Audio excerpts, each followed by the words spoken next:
তোমাকে বলা যেতে পারে, তাদেরকে ক্ষমা করা যেতে পারে। তুমি আমার বন্ধু হতে পারো, আমরা খারাপ হতে পারি না। তো এই যেতে পারে, হতে পারে বা পারে না এই ধরনের সেন্টেন্সকে ইংরেজিতে আমরা কিভাবে বলবো? ওয়েল, এ ধরনের সেন্টেন্সের ক্ষেত্রে আমরা ইউজ করব কিছু basic sentence structure. So hello everyone, আসসালামু আলাইকুম। This is Tonni and welcome to easy English with Tonni. I hope you all are well by the grace of almighty Allah. আজকের ভিডিওতে আমরা ক্যান বি এর ব্যবহারগুলো সম্পর্কে জানব। ক্যান বি কে আমরা তিনভাবে ব্যবহার করতে পারি। প্রথমটি হলো ক্যান বি প্লাস ভার্বের আইএনজি, দ্বিতীয়টি হলো ক্যান বি প্লাস নাউন অথবা অ্যাজেক্টিভ এবং তৃতীয়টি হলো ক্যান বি প্লাস V3 অর্থাৎ ভার্বের পাস্ট পার্টিসিপল ফর্ম। এখন চলুন জেনে নেই কোন স্ট্রাকচারটি আমরা কোথায় ব্যবহার করব এবং কোনটির অর্থই বা কেমন। সো প্রথম স্ট্রাকচারটি হলো ক্যান বি প্লাস ভার্বের আইএনজি। যখন কোনো বাক্যের শেষে পারছি, পারছো, পারছেন এ ধরনের কথা উল্লেখ থাকবে সেক্ষেত্রে আমরা ক্যান বি এর পরে ভার্বের সাথে আইএনজি যোগ করব। এ ধরনের শব্দ দ্বারা সাধারণত চলমান কোনো কাজকে বোঝায়, আর এই চলমান কাজের জন্যই ভার্বের সাথে আইএনজি যোগ করা হয়। যেমন আমি যেতে পারছি, আই ক্যান বি গোয়িং। এখানে পারছি কথাটি উল্লেখ আছে অর্থাৎ কাজটি চলমান, তাই ক্যান বি এর পরে ভার্বের সাথে আইএনজি যোগ করা হয়েছে। এবার যদি বলি আমি সেখানে যেতে পারছি, তাহলে এটার ইংরেজি হবে I can be going there. একইভাবে আমি খেতে পারছি, আই ক্যান বি ইটিং। আমি ভাত খেতে পারছি, I can be eating rice. সে লিখতে পারছে, হি ক্যান বি রাইটিং। সে চিঠি লিখতে পারছে, he can be writing a letter. তারা কাজটি করতে পারছে, they can be doing the work. They can be doing the work. এখন এই সেন্টেন্সটিকে যদি আমরা নেগেটিভ করতে চাই তাহলে ক্যান এবং বি এর মাঝে একটি নট ইউজ করতে হবে। যেমন তারা কাজটি করতে পারছে না, they can not be doing the work. They can not be doing the work.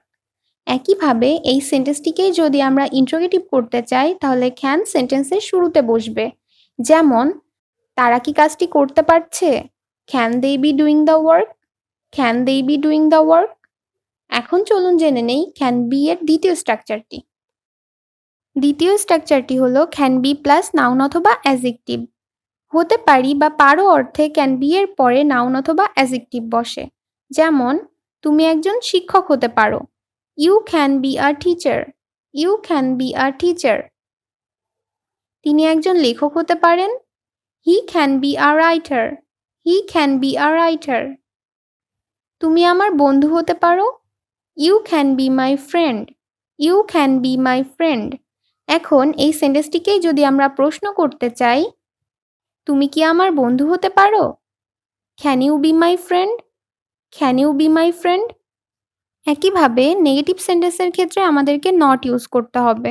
যেমন আমরা খারাপ হতে পারি না, we can not B bad. We can not B bad.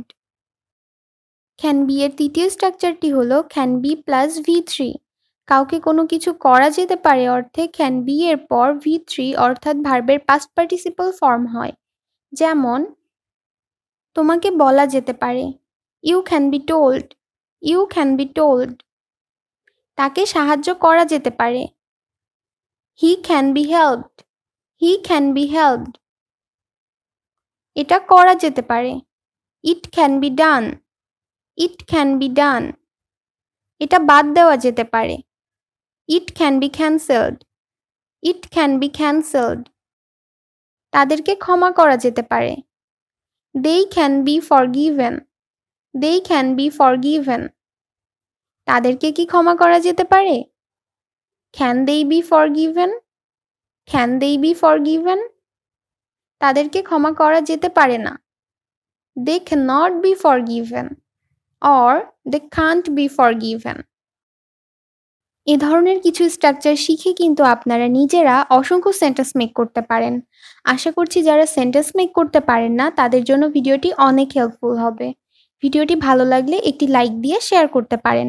যদি চ্যানেলটিতে সাবস্ক্রাইব করে না থাকেন তাহলে প্লিজ চ্যানেলটি সাবস্ক্রাইব করবেন। সবার জন্য অনেক দোয়া এবং শুভকামনা রইল। আল্লাহ হাফেজ। আসসালামু আলাইকুম।